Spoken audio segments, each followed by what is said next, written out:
Abraham Lincoln is often seen as America's greatest president.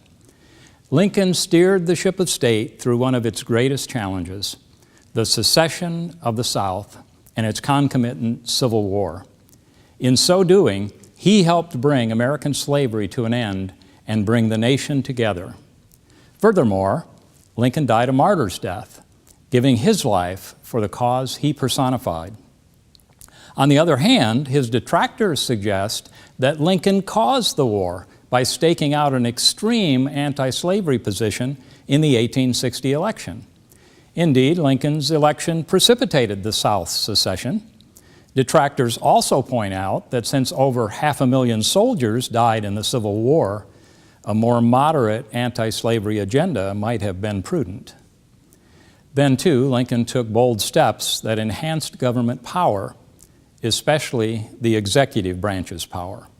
Bear in mind, the Emancipation Proclamation was a mere executive order, which begs the question, can a U.S. president take what was then the legal property of 316,000 Southern slave owners and void their rights at the stroke of a presidential pen? That's the rub, right?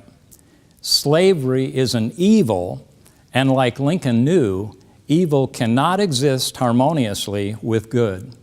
So for Lincoln, the United States, emphasis on the word united, would one day become all free or all slave.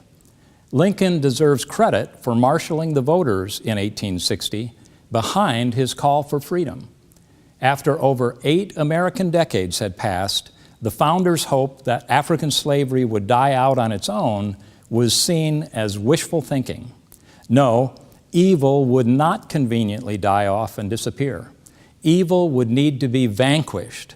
Lincoln joined the battle and defeated a chronic un-American evil that had plagued the New World since the beginning of recorded history.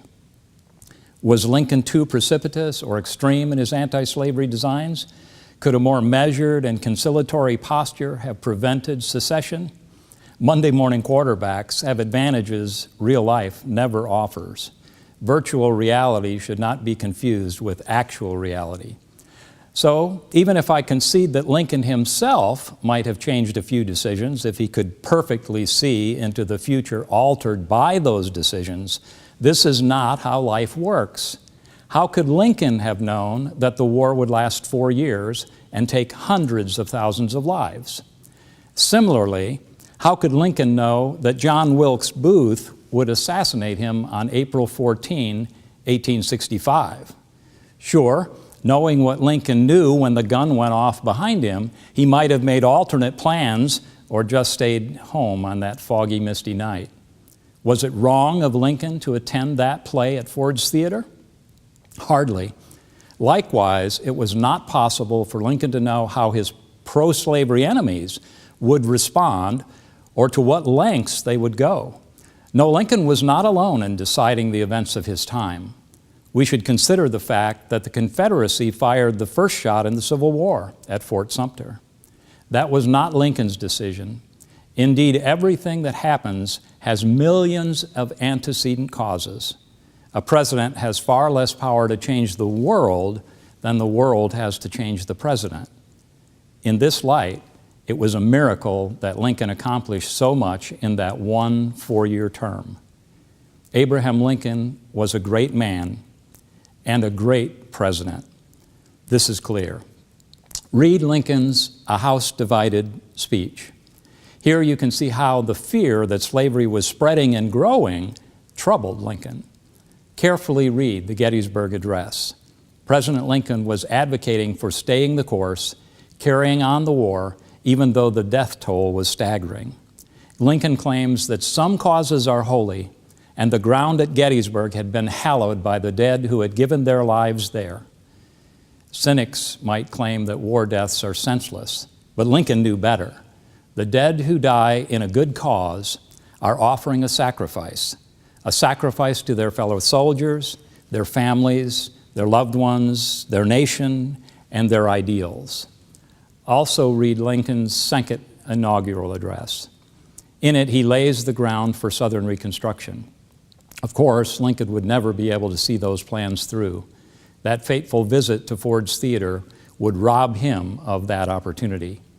Lincoln, too, gave his life for that same cause, that this nation, under God, shall have a new birth of freedom, and that government of the people, by the people, for the people, shall not perish from the earth. In one of Emily Dickinson's war period poems, the great poet wrote, "It feels a shame to be alive when men so brave are dead. One envies the distinguished dust, permitted such a head, the stone that tells defending whom this Spartan put away what little of him we possessed in pawn for liberty." It is fitting to consider Dickinson's poetry in connection with Lincoln and the Civil War. After all, Dickinson is America's poet of death and transcendence.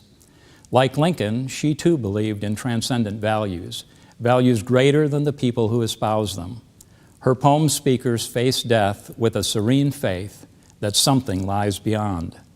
Many of her poem speakers provide glimpses into that otherworldly world. There is no other poet of her time whose work can rival her poetry's faith in transcendence, poetry that gives readers hope that perhaps America too can rise phoenix-like from its ashes of war and its struggle with the angel of death. Ultimately, Dickinson, like Lincoln, knew that we are called by a higher power to pursue a higher good.